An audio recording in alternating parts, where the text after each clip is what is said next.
Hi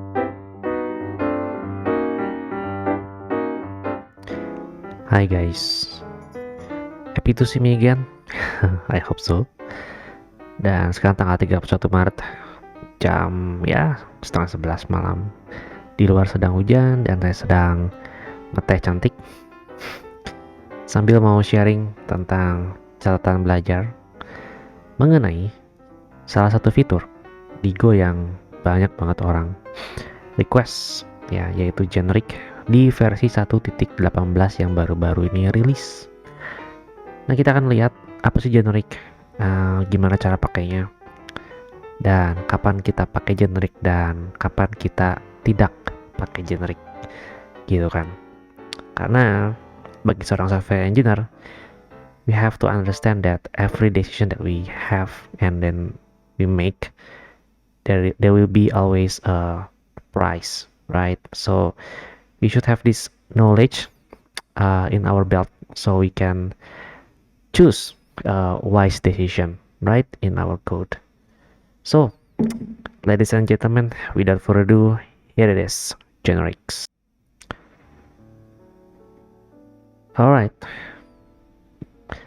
so saya sudah nyiapin nih uh, satu directory isinya semua summary saya belajar ini. Seperti biasa, kalau kalian mau baca-baca, linknya ada di deskripsi ya, itu ada di repository saya. Main-main lah ke repo saya ya. Silahkan di like, di fork karepmu ya.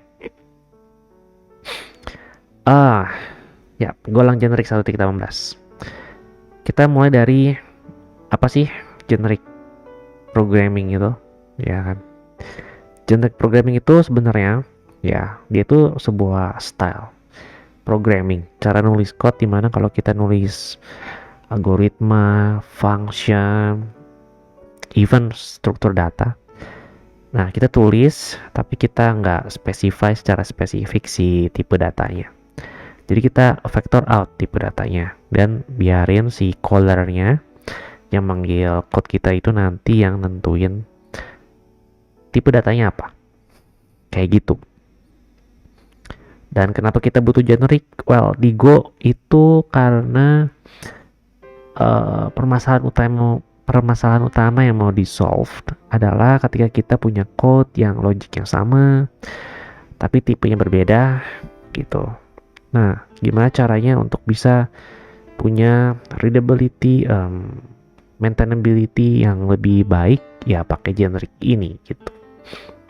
Maksudnya apa? Nah, kita lihat contoh ya, contoh problem utama yang mau di solve oleh generic.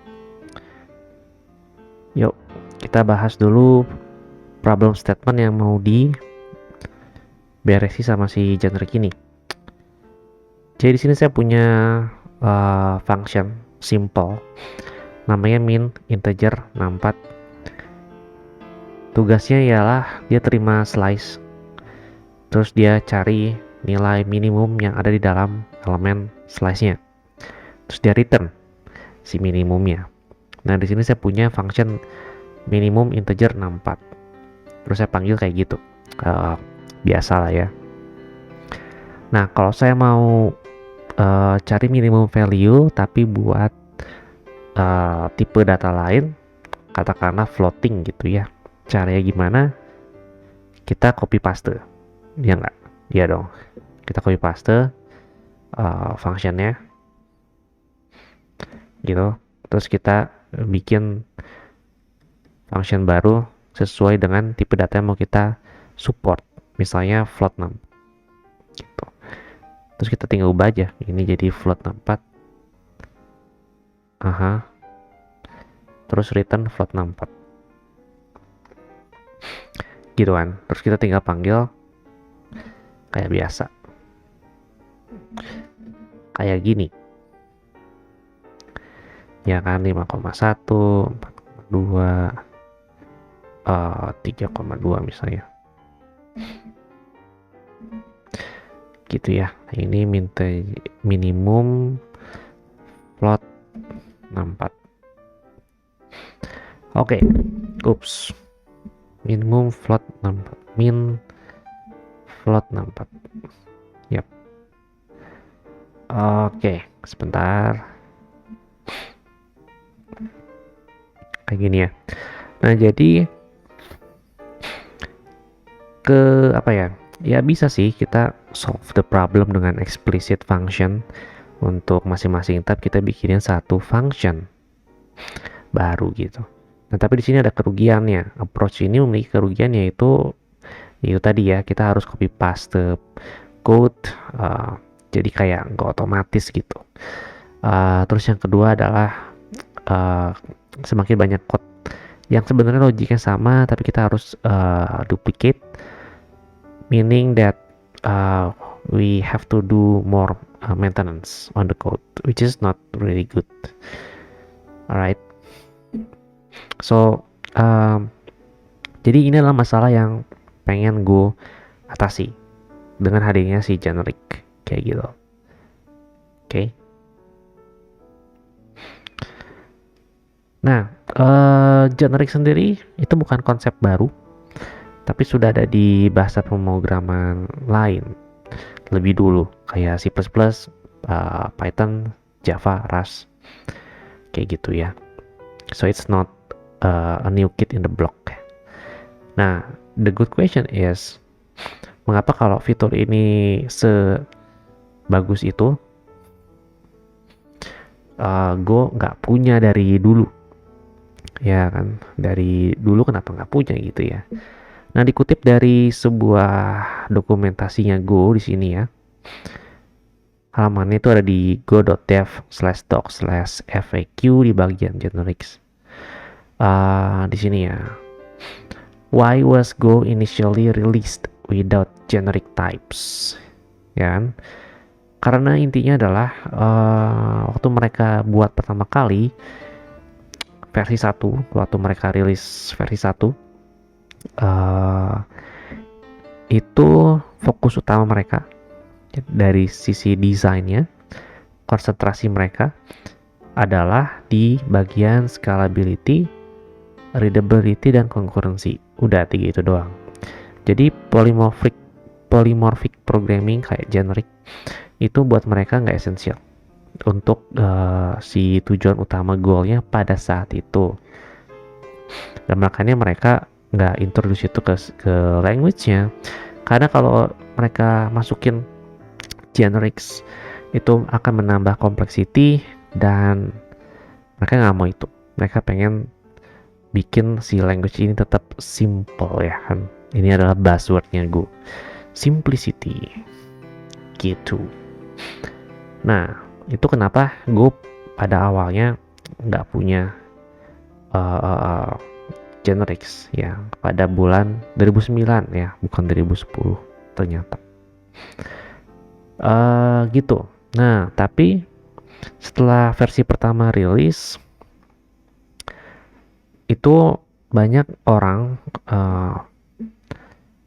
meminta Go untuk mensupport generic. Go itu tiap tahun bikin survei. Nah, di setiap surveinya itu salah satu fitur yang paling banyak diminta, demand-nya paling tinggi itu generic. Ya, contoh survei kayak gini. Kita buka ya. Ini adalah contoh survei di tahun 2020. Nah, kita ke bagian bawah ya. Bentar, aku cari dulu. Generic. Nih, among the 26% of respondents who said Go lacks language features they need, 88% milih generics as a critical pak ya, missing features gitu. Jadi memang demandnya setinggi itu seperti itu. Nah, jadi dari tahun 2010 nih ya, dari tahun 2010 muncullah proposal ya untuk gimana caranya si Go ini bisa support generic kayak gitu. dari tahun 2010, 2011, 2013 sampai akhirnya tahun 2020 ada suatu draft desain yang akhirnya diterima menjadi proposal generik yang kita punya sekarang di versi 1.18 yang rilis Maret tahun 2022. Oke. Yaitu kurang lebih historical dari Go, kenapa Go nggak punya generic sebelumnya, dan draft designs, ya kan, the hard working that the Go developers, contributors do from the draft until implementasi yang sekarang yang dinilai paling tepat gitu. Oke, kita surput dulu.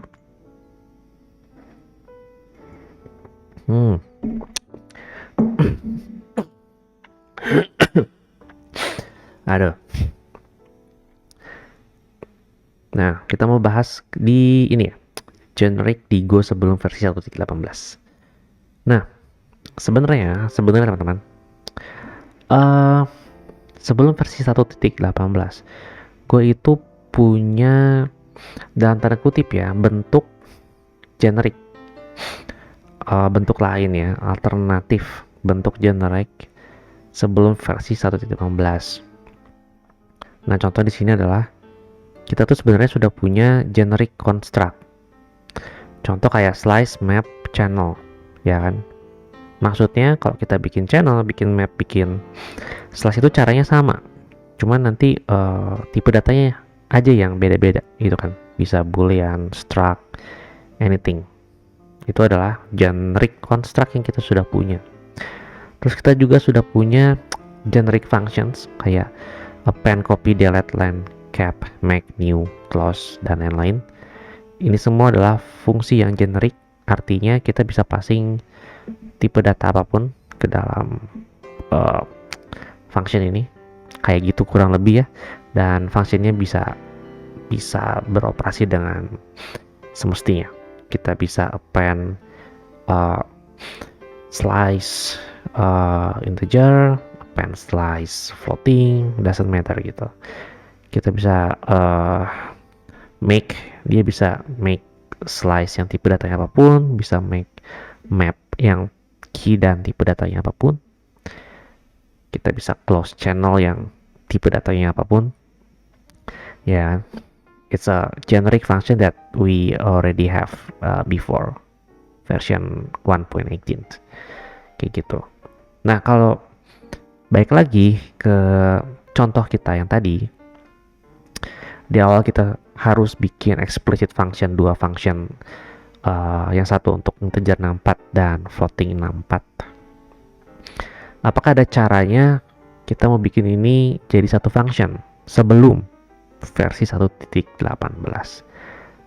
Jawabannya ada. Nah, caranya itu ada alternatifnya, ada dua. Yang pertama adalah menggunakan type assertion. Jadi kurang lebih caranya kita ngecek tipe datanya apa, ya kan? Karena di sini kita menggunakan slice of interface, right? We have the powerful almighty interface. Nah, kita manfaatin itu sebagai type parameternya. Terus kita ngelakuin checking pakai switch case kayak gini. Jadi kalau case integer, kita ngelakuin sesuatu yang kita akan lakukan dengan tipe data integer.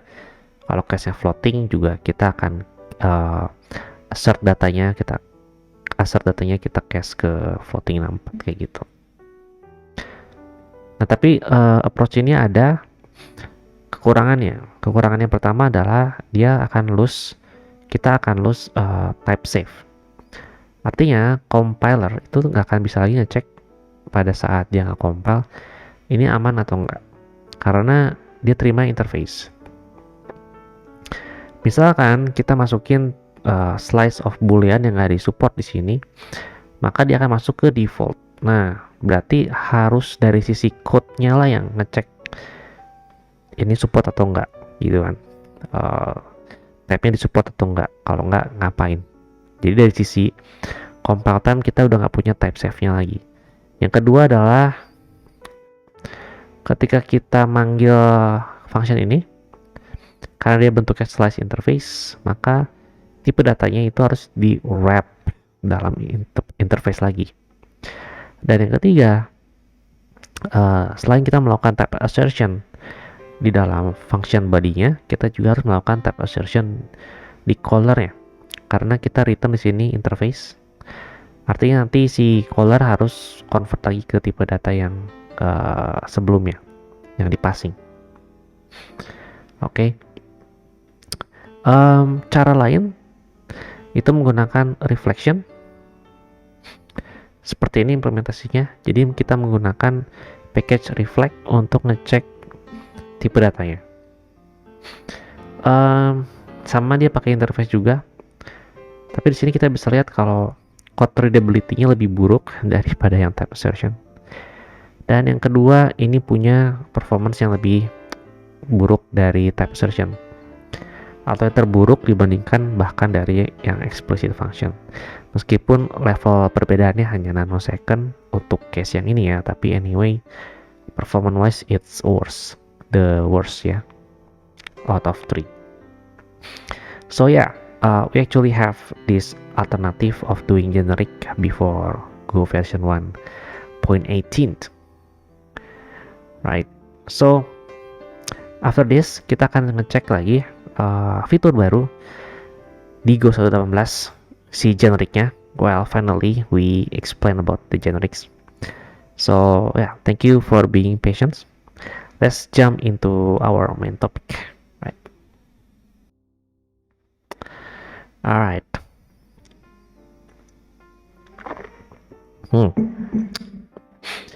Fitur generic baru di Go 1.18. Fitur generic baru itu kita bisa kategorikan menjadi 3. Ada type parameter untuk function dan types. Yang kedua adalah type sets pada interface. Dan yang ketiga adalah type inference, ya kan? Type parameter, type sets, dan type inference, right? Nah, kita bahas dulu type parameter. Type parameter itu apa?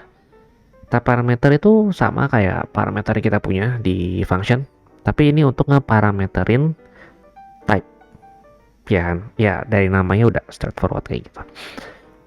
Sintaksnya itu kayak gitu ya teman-teman, bisa dilihat di sini kita pakai kurung siku atau apa bahasa Inggrisnya ya, kurung siku, square brackets, ya kan?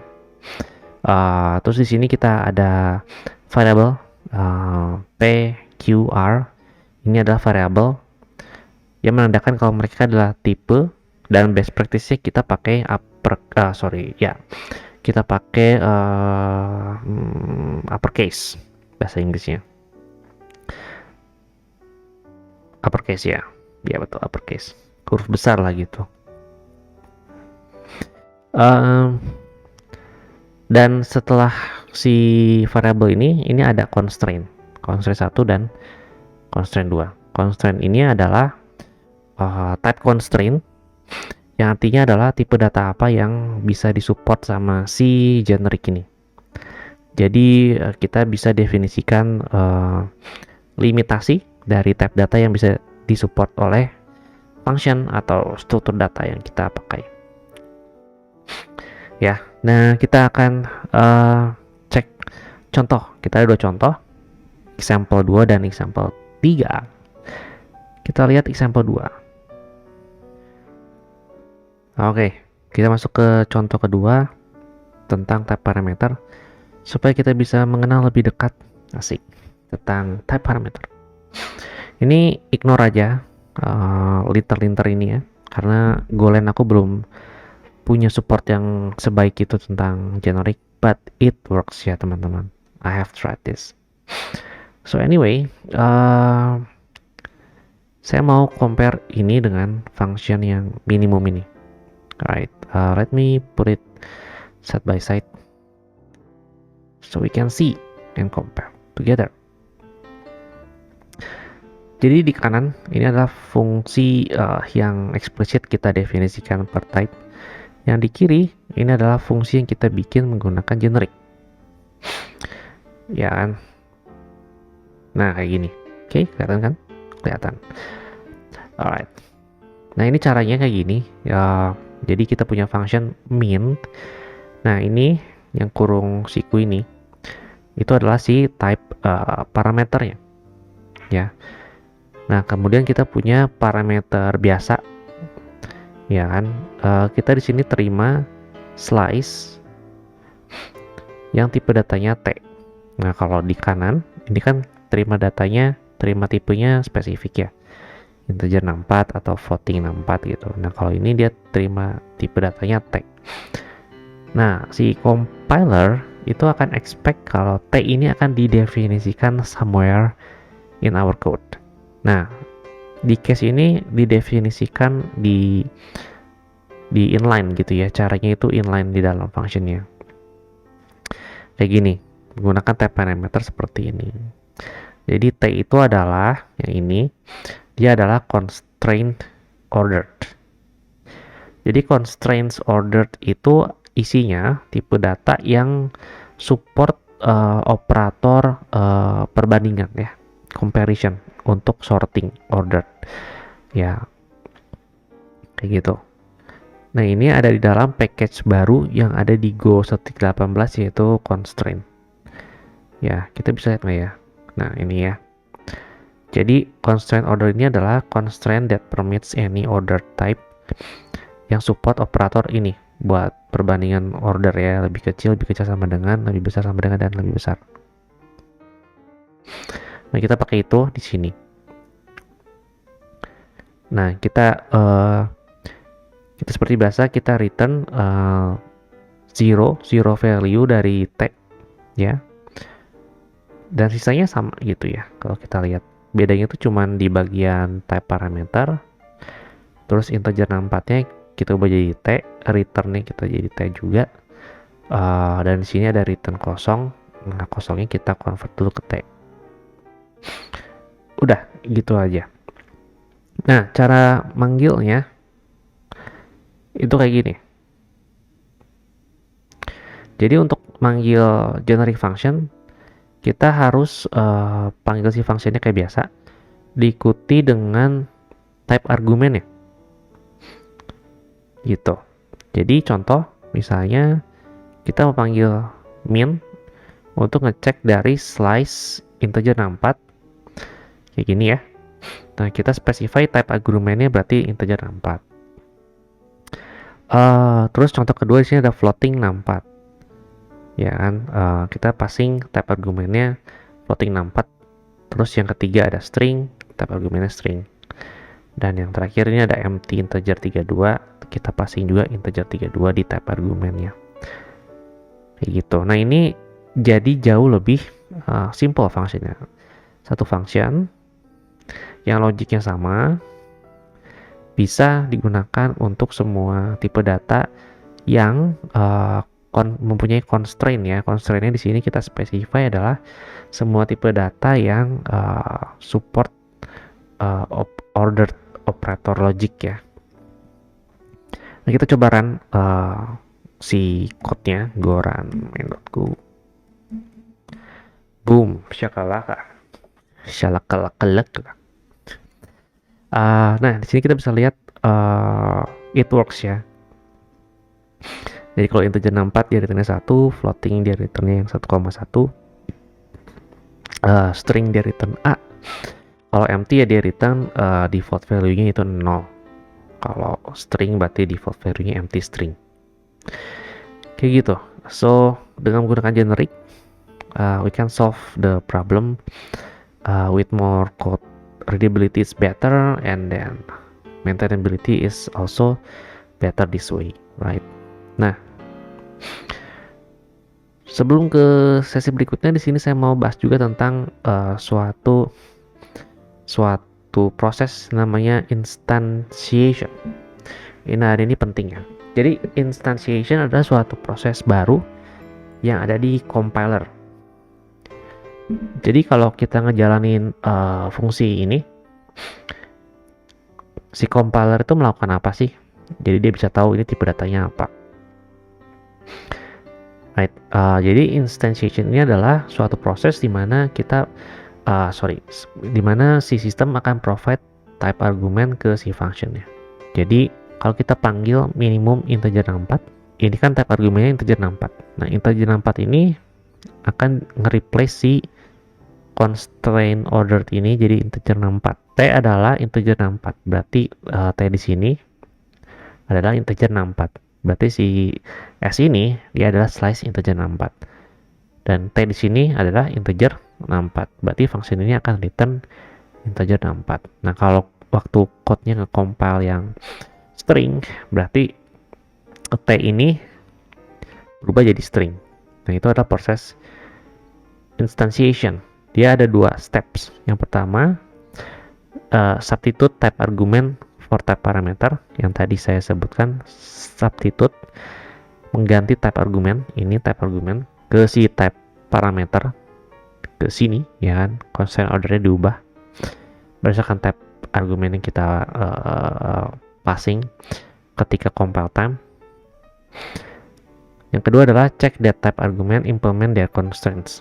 Jadi ngecek, oke, ini udah di replace ke sini, tapi dia akan ngecek tipe data ini tuh ada di dalam constraint ordered ini nggak gitu. Nah, kalau misalnya nggak ada, dia akan komplain ya. Contoh di sini saya akan copy. Saya akan bikin slice boolean. Nah, ini boolean.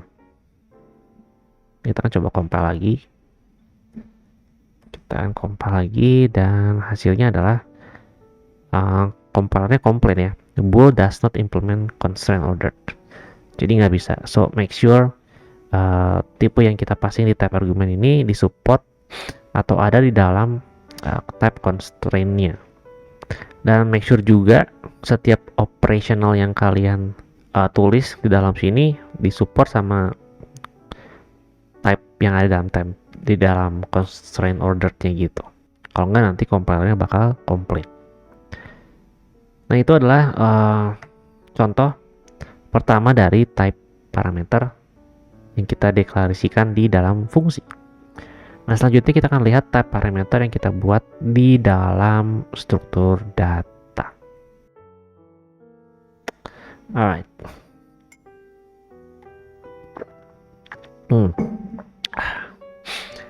Ini adalah contoh contoh ya penggunaan type parameter di struktur data, di struct ya. Jadi type parameter itu kita bisa simpan, kita bisa taruh di function atau di struktur data.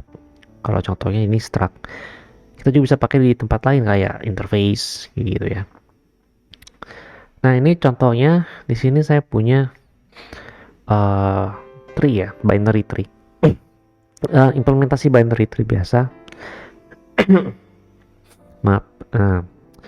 Jadi sini saya punya type tree dan dia punya type parameter dengan variabelnya namanya T besar, capital T, terus tipe datanya adalah empty interface. Ya kan, struct di sini. Dan di dalam struct ini kita punya si node-nya itu untuk tree left dan right, dimana dia ada pointer tree yang tipe data type parameter adalah T. Dan kita juga punya datanya, data yang ada di dalam si setiap node-nya itu dengan tipe data T atau interface di sini. Dan kita juga punya method dari si tree ini kayak biasa ya. Jadi method pointer tree yang tipe argumennya adalah type argumennya adalah T. Kemudian di sini ada function lookup X yang dia akan cari data si X ini yang tipe datanya T di dalam tree-nya, dan dia akan return si tree-nya, si node tree-nya.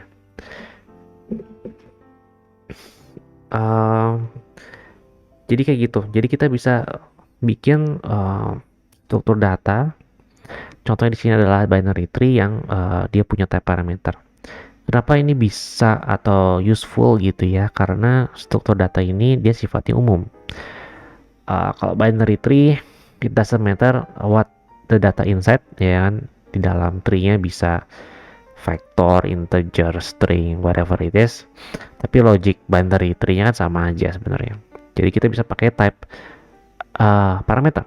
Kita bisa pakai generic di sini. Jadi nanti kita bisa bikin, misalnya kita punya string tree, ya udah kita bikin tree yang tipe datanya string.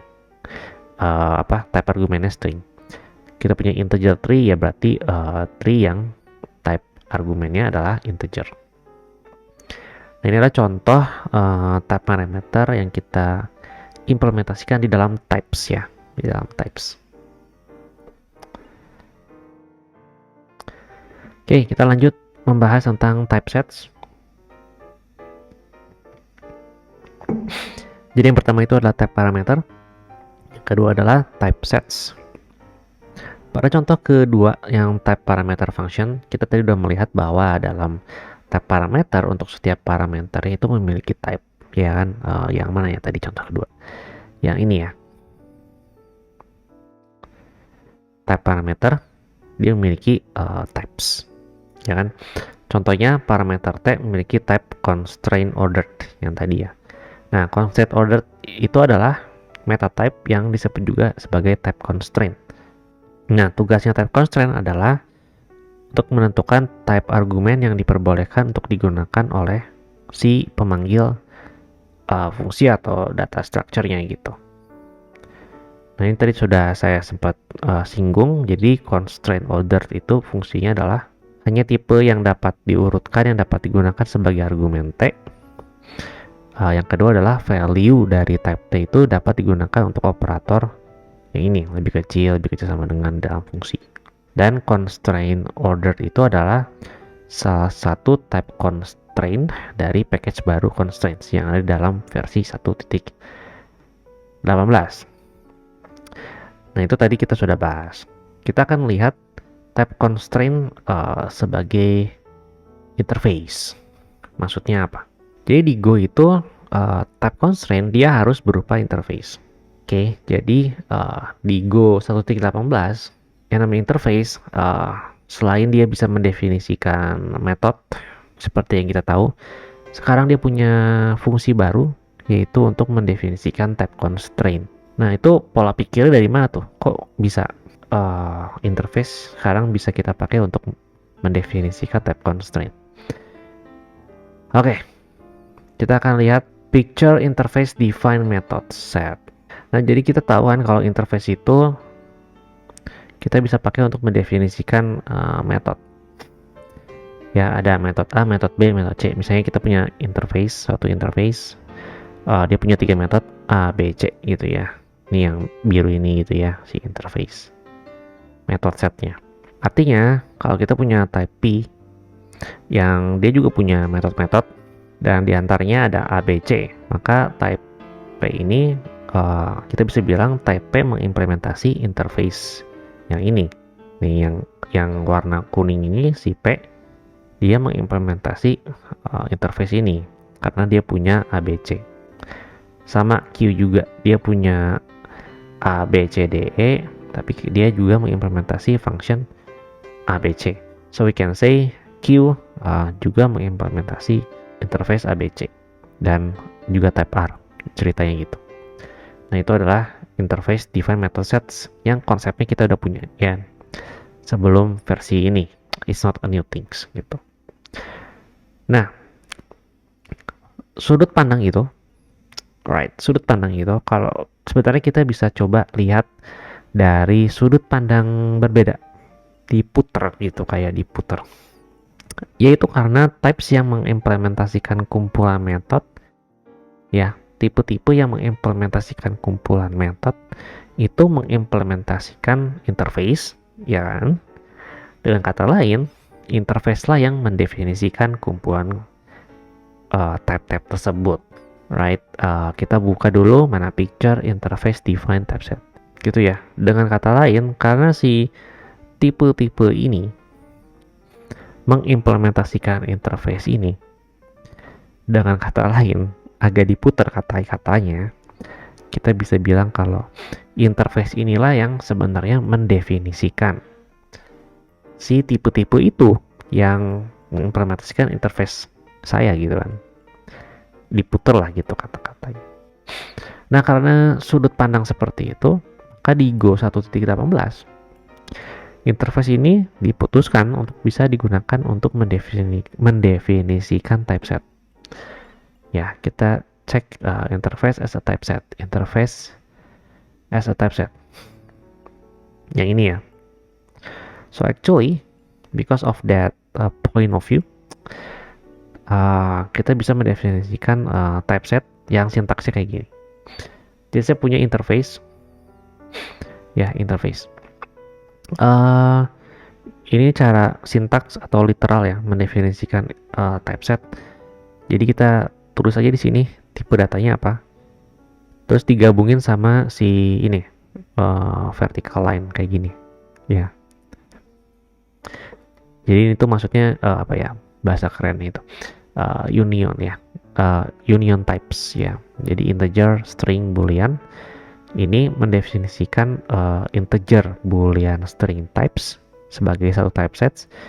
Nah, nanti kalau misalnya kita punya contoh di sini variable string, ya dia mengimplementasi string juga kan.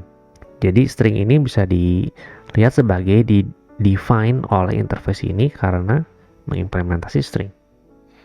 Kayak gitu. Ya, masih inline dengan konsep interface yang tadi kita bahas sebelumnya. Nah, makanya kontributor Go memutuskan untuk menggunakan approach seperti ini, memakai interface untuk mendefinisikan typesets. Oke. Biar lebih jelas lagi, kita akan lihat contoh keempat, yaitu type constraint interface. Contoh keempat, type constraint interface, right? Oke, contoh keempat ya, type constraint interface. Di contoh kali ini saya mau kasih lihat cara untuk mendefinisikan type interface. Itu ada beberapa alternatif ya. Yang pertama itu inline.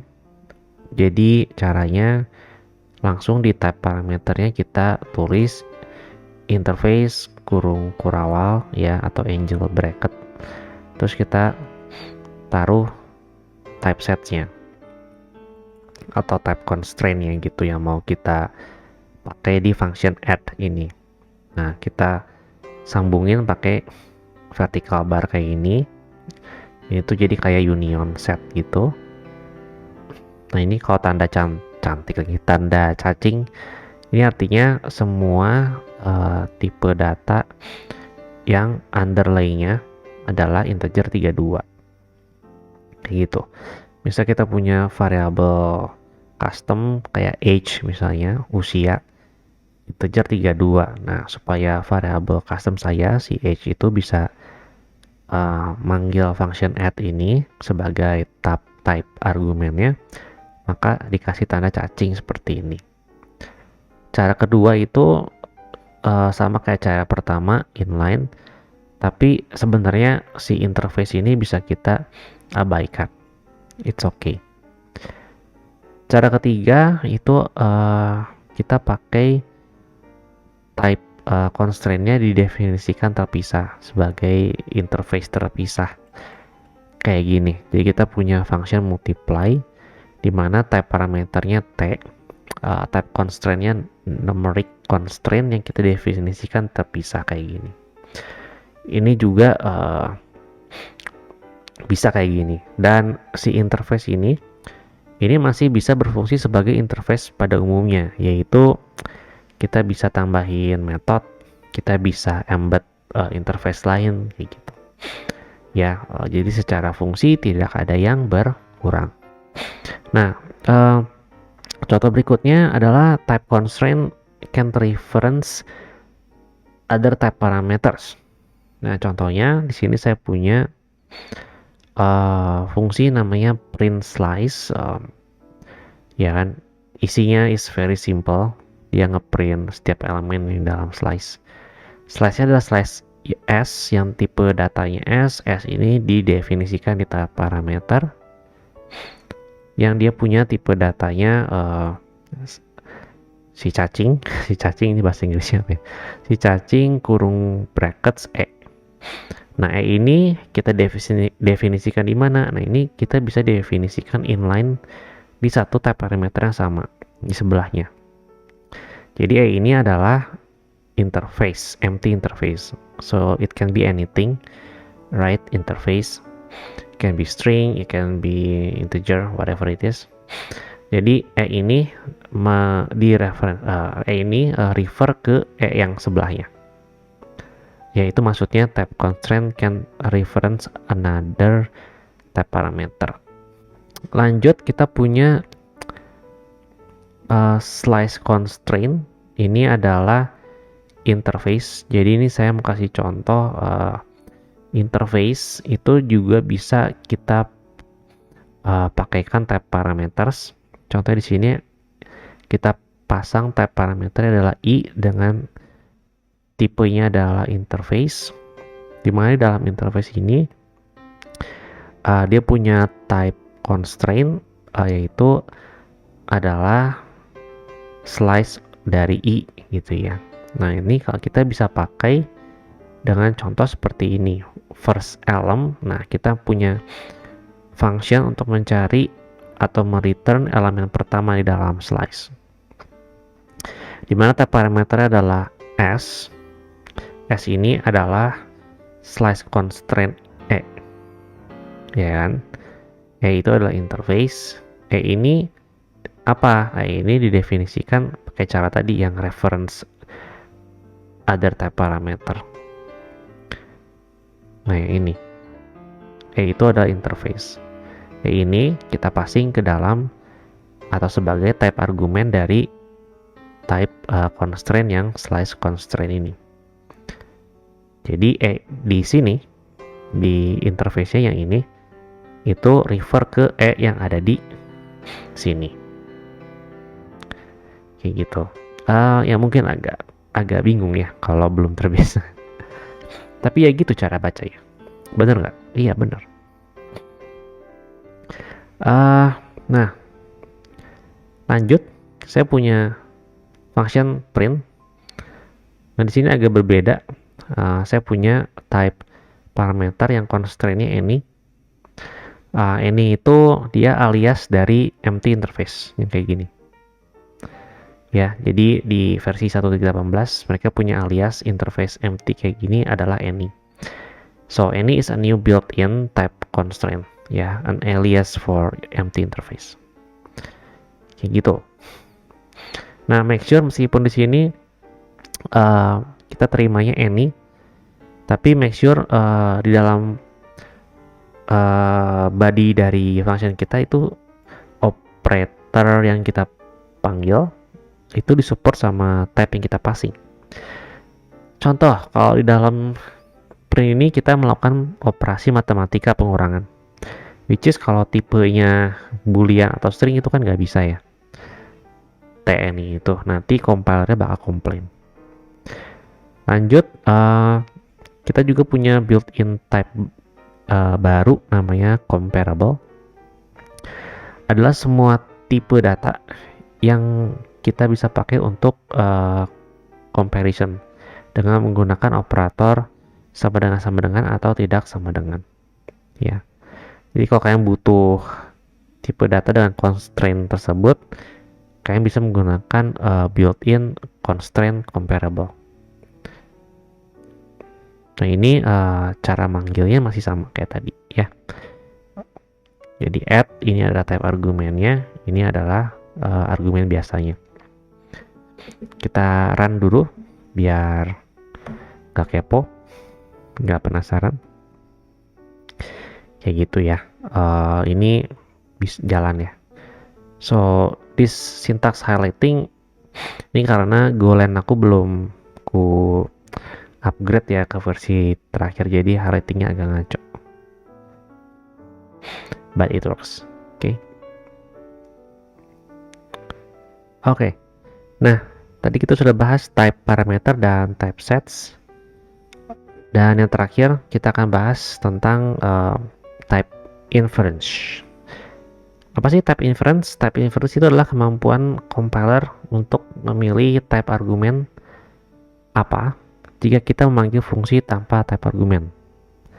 Right, ini adalah definisi officialnya. Deduce type arguments from type parameter constraints. Artinya opo iki gitu kan, opo iki opo. Nah, gini ya.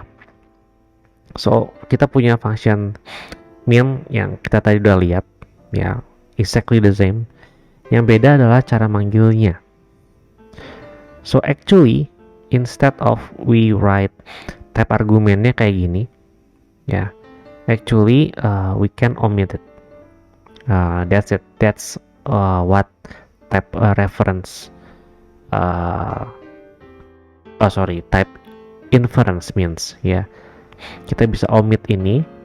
Nah, nanti sama compilernya dia bisa secara cerdik ngecek dari argumen yang kita passing, dicek tipe datanya apa, dan itu yang akan dipakai untuk dipassing ke si type argumen, si function min ini, right? Itu adalah type inference. So, in the next session kita akan bahas kapan kita pakai generic dan kapan kita sebaiknya tidak menggunakan generic. Alright. Jadi kapan kita menggunakan generic? Oke, ini ada guidelines-nya ya. Yang pertama, guidelines-nya, jangan mulai menulis kode dengan generic, tetapi tulislah fungsi dengan tipe yang spesifik yang dibutuhkan. Setelah itu evaluasi apakah perlu untuk dibuat generic. Jadi kalau kamu mulai ngoding, di mindset kamu itu jangan mulai apa-apa dari generic dulu ya. Bikin aja dari specific type yang kamu butuhin pada saat itu. Kemudian kalau udah beres, terus kayak mikir, oh ini kayaknya bisa dibuat generic, baru kamu bikin genericnya gitu ya. Nah, jadi kapan atau dalam kondisi apa kita bisa bikin sesuatu itu jadi generic kayak gitu? Nah, yang pertama adalah fungsi-fungsi yang berhubungan dengan elemen pada slice atau map, ya kan? Kenapa? Karena slice atau map itu pada dasarnya sudah generic ya, yang tadi kita sudah bahas di sesi sebelumnya. Nah, misalkan ketika kita membuat fungsi mencari nilai maksimum, minimum, atau average dari elemen pada slice atau map, itu kita bisa menggunakan generic. Yang kedua adalah fungsi-fungsi yang berhubungan dengan transformasi slice atau map. Ya, misalnya nge-scaling atau nge-slicing slice atau map. Kemudian fungsi-fungsi yang berhubungan dengan channel.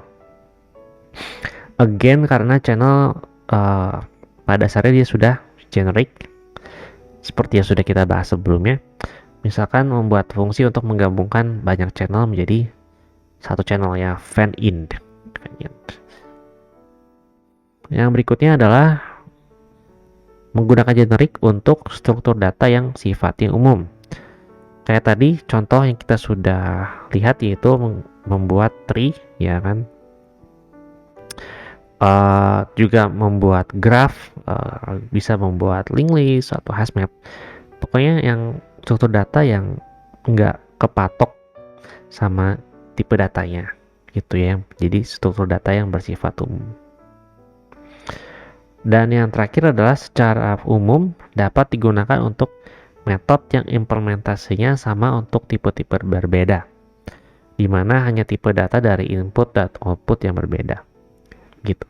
Jadi kalau kamu punya metode-metode yang implementasinya sama, uh, yang bedanya cuma tipe data input dan outputnya, so ya pakailah generic.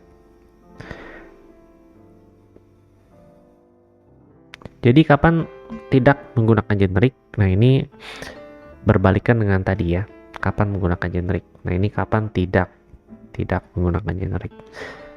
Yang pertama adalah ketika hanya memanggil metode dari type argumen. Contohnya apa? Contohnya di sini saya punya function write to this. Dia terimanya di sini adalah sebuah interface io.writer. Function ini udah bentuknya udah clean, udah straightforward ya. Dia terima dari io.writer. Jadi nggak perlu kita bikin generiknya yang dimana tipenya juga si io.writer gitu, buat apa? Karena dia bagian udah spesifik io.writer gitu. Ya bisa dibikin generiknya tapi lebih readable yang atas. Yang kedua adalah ketika implementasi metode-metode umum ya kan, tapi beda implementasi untuk masing-masing tipe. Ya kan, ini kontradik dengan yang ini. Kalau ini kan kalau logiknya sama untuk beda-beda tipe boleh pakai generik. Nah, kalau logiknya beda jangan gitu ya. Jangan pakai generik tapi bikin metode berbeda. Misalnya kita punya two common methods tapi implementasinya berbeda. Misalnya di sini kita punya file reader, buffer reader, ya cara nge-read dari file dan cara nge-read dari buffer are different ya, berbeda gitu. Jadi ya udah bikin metode berbeda daripada bikin generic. Yang ketiga adalah ketika operasi berbeda untuk masing-masing tipe tanpa metode ya. Contoh kita punya Marshall ya, function Marshall yang tipe datanya interface, dan kita punya operation yang berbeda kalau tipe datanya berbeda. Kan di sini interface ya. Nah, ya udah kita pakai bentuknya kayak gini aja. Instead of kita pakai Marshall T marshaller T gitu ya. Jadi kita bikin suatu type constraint yang kayak spesifik buat Marshall, di mana nanti yang manggil Marshall ini dia harus tipe datanya itu harus kita di-convert jadi marshaller gitu ya. Which is something not good. Jadi instead ya kita tetap pakai interface kayak gini. Nah, cara implementasinya tadi ya kita bisa pakai type reflection atau assertion. Lebih baik kayak gitu daripada pakai generic. Oke. Nah, itu adalah kapan dan kapan tidak menggunakan generic. Dan ini adalah sumber belajarnya. Again, the links I put in the description. Dan di bagian terakhir kita akan sedikit practice untuk kalian juga. Kita akan latihan sama-sama tentang generics. Oke, di bagian terakhir kita mau latihan bareng.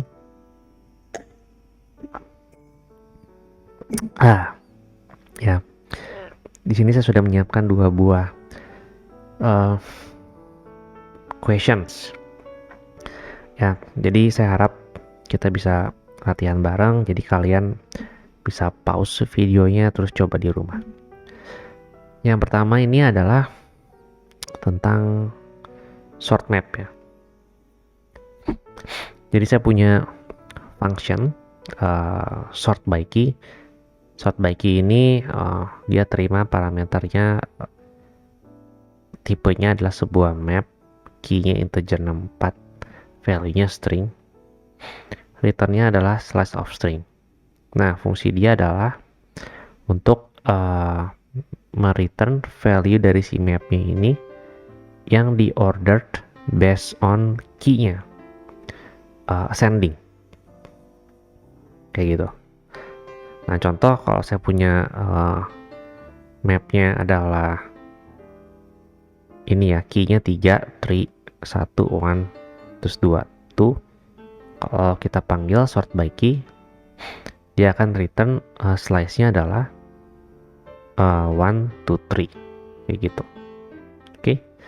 Nah, praktis yang pertama ini coba kalian bikin ya, latihan bikin generic version dari function sort by key, supaya nanti map yang kedua dan map ketiga itu bisa dipanggil juga pakai si sort by key. Ya, map kedua ini key-nya adalah string, value-nya adalah integer 64 gitu. Jadi nanti dia harusnya bisa return 1, 2, 3 ya kan. Dan map ketiga ini key-nya floating 64, value-nya boolean. Ya, dengan menggunakan ilmu asik yang sudah kita pelajari sebelumnya. Nah, silakan mencoba ya, silakan dicoba. Bisa? Right. So, kita akan coba convert sort by key ke genericnya. Caranya kita bikin dulu bracket segini untuk type parameternya.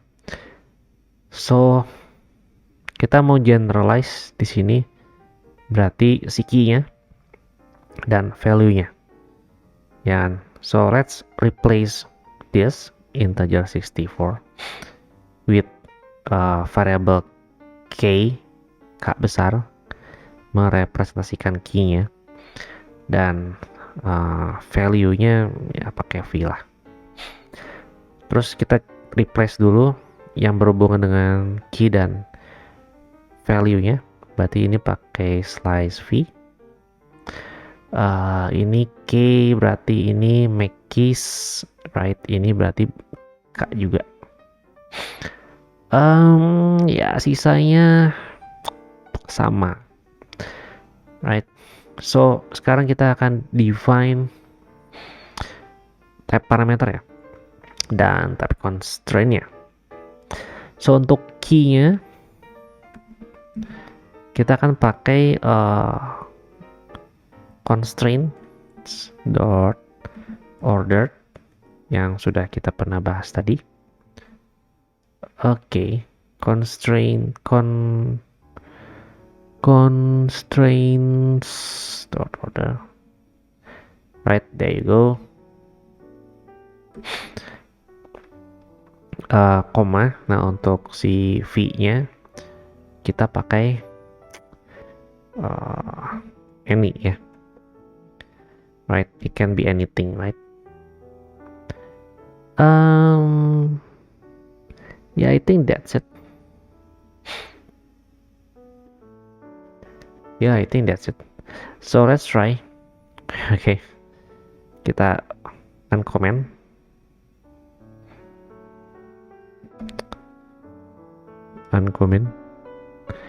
Kita panggil sort by key untuk si map 2 dan map 3. Right, and then try to execute it. Right, go run. Go. Oh, it's wrong. Cannot use M key map. Yeah. Cannot use 15.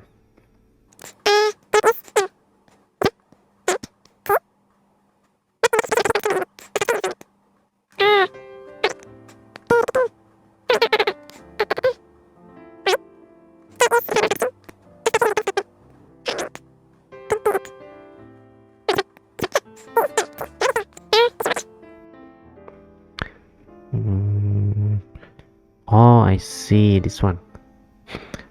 This one is not slice of string. Ya, result ini adalah slice of v. Correct. Let me try again. Boom. Alright, there you go. 1 2 3 1 2 3 false true, false true. Yep, it works. So this is the solution ya. Cara convert sort by key ke versi generic kayak gini ya. Jadi kita pakai type parameter, k adalah si key, kita pakai constraint-nya adalah ordered karena kita mau pakai untuk nge-sorting si key-nya pakai metode kayak gini. Terus elemen v-nya itu any. Any itu adalah alias dari empty interface, dan kita return slice of empty interface. Alright. Nah, sekarang kita akan ke practice kedua. Oke, sekarang kita di practice kedua dan yang terakhir. Jadi di sini saya punya function yang bentuknya dia udah generics. Ya, ada scale, function scale dengan type parameternya i, dan type constraint-nya adalah constraint integer. Ya, constraint integer. Jadi semua bentuk integer yang signed itu bisa masuk ke sini. Parameter dari function-nya adalah s, yaitu slice dari i, dan c dia adalah i. Nanti dia return slice i. Nah, function scale ini logiknya simple. Dia cuma looping setiap elemen di dalam slice, terus dia kaliin sama c, terus dia return lagi si slice-nya. Oke. Kayak gitu. Nah, terus saya punya suatu tipe data point, dia slice integer 32. Ya, ini tipe data custom.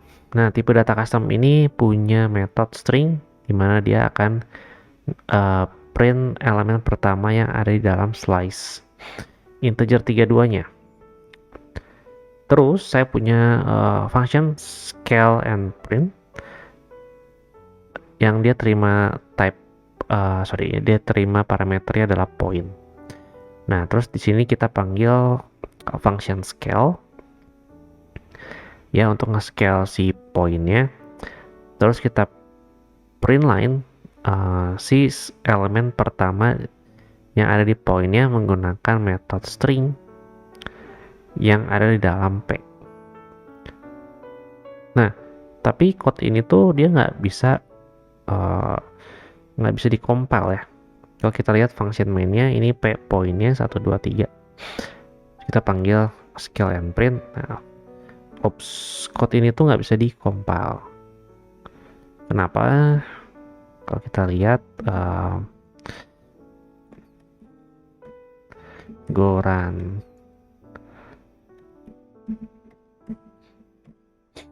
Nah, kalau kita lihat r.string itu undefined ya. Type integer 32 has no field or method string. Tugas kalian adalah coba bikin code ini bisa compiled, dan si r.string-nya ini dia bisa manggil elemen pertama yang ada di dalam pointnya ya, tanpa mengubah function scale and print ini ya. Yang kalian ubah adalah function generic yang ada di sini. Oke, itu adalah pertanyaan kedua. Silahkan di pause videonya dan dicoba. Oke, gimana? Sudah menemukan jawabannya? Nah, untuk bisa menemukan jawabannya, kalian perlu tahu dulu problemnya di mana. Oke, kita lihat ya. Jadi scale P ya. P itu adalah point yang underlying tipe datanya adalah integer slice dari integer 32. Jadi dia masuk ke dalam sini ya, type argumennya. Masuk ke dalam type parameternya. Kemudian itu adalah proses apa? Instantiation ya, kalau kalian ingat. Nah, terus dicek duluan apakah point itu termasuk dalam constraint integer. Kita cek, oh iya, itu termasuk. Tahu dari mana? Karena integer 32 dia pakai tanda cacing. Berarti semua underlying type yang integer 32 bisa masuk ke dalam constraint si i ini. Oke. So constraint integer ini sama compiler diubah jadi integer 32. S parameternya e ya kan. E ini berarti apa? Integer 32. C ini adalah integer 32 dan E ini adalah integer 32.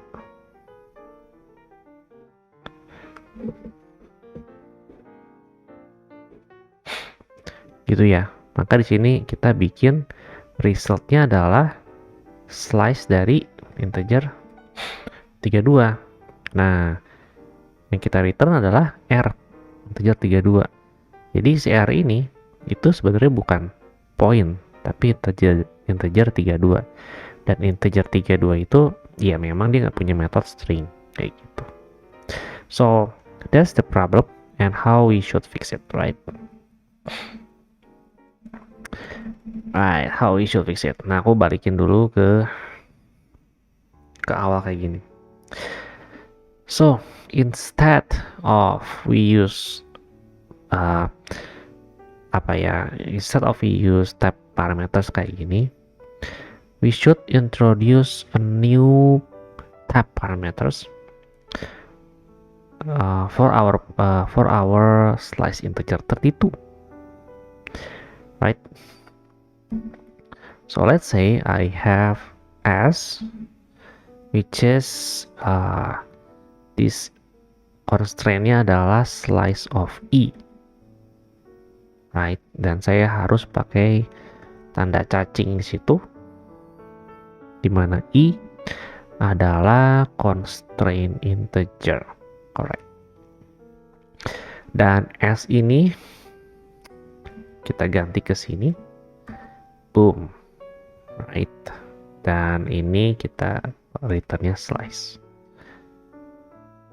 Okay, we're gonna save this, and this instead of we create slice of E, we replace with S, right? That should work. Let me try. I'm not sure. Let me go run. Oh, it is not working. Wait. Oh, right.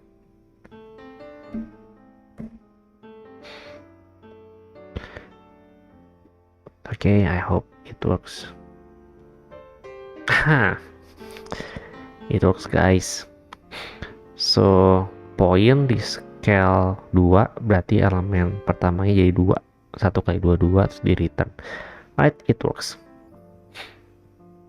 So what I did, jadi saya bikin tab parameter baru, dia ada slice I, ya kan? Dan saya pakai tanda cacing di sini supaya semua underlying dari slice I ini bisa dipassing ke S, dan I-nya ini refer ke sini sebelahnya, yaitu constraint integer. Nah, parameter fungsinya berubah dari slice I, kita terimanya S, dan kita returnnya S. Jadi kalau di proses instantiation-nya, constraint integer ini adalah integer 32, berarti ini adalah S ini adalah slice dari integer 32. Semua underlying tipe yang tipe underlyingnya integer 32, ya kan? Maka S di sini adalah point, ya kan? Karena point ini adalah underlying integer 32. Berarti bisa diterima sama function ini, sama function genericnya. Ini juga adalah point, dan ini adalah point, kayak gitu. Okay, right? Am I right? Yes, I'm right. Oh, wait, this should be S. Wait, let me try again. Yeah, it works. Right. Ya, ya itu dua practice yang Semoga bisa membantu kalian masuk ke dalam dunia generik. Well, I hope that generik ini bisa dimanfaatkan dengan sebaik-baiknya, but not abuse it, guys. Again, lihat best practice-nya yang tadi sudah dibahas, right? It doesn't mean that you have to use it. Banyak di luar sana yang mereka nggak suka pakai generik, ya jangan pakai, nggak usah. You don't have to if you don't want, right? So yeah, itu adalah hasil pembelajaran saya tentang generik. I hope it helps you, and then you can like this videos, subscribe if you want, share if you want, and comment if you have any further questions. And see you in another video, right? Bye bye.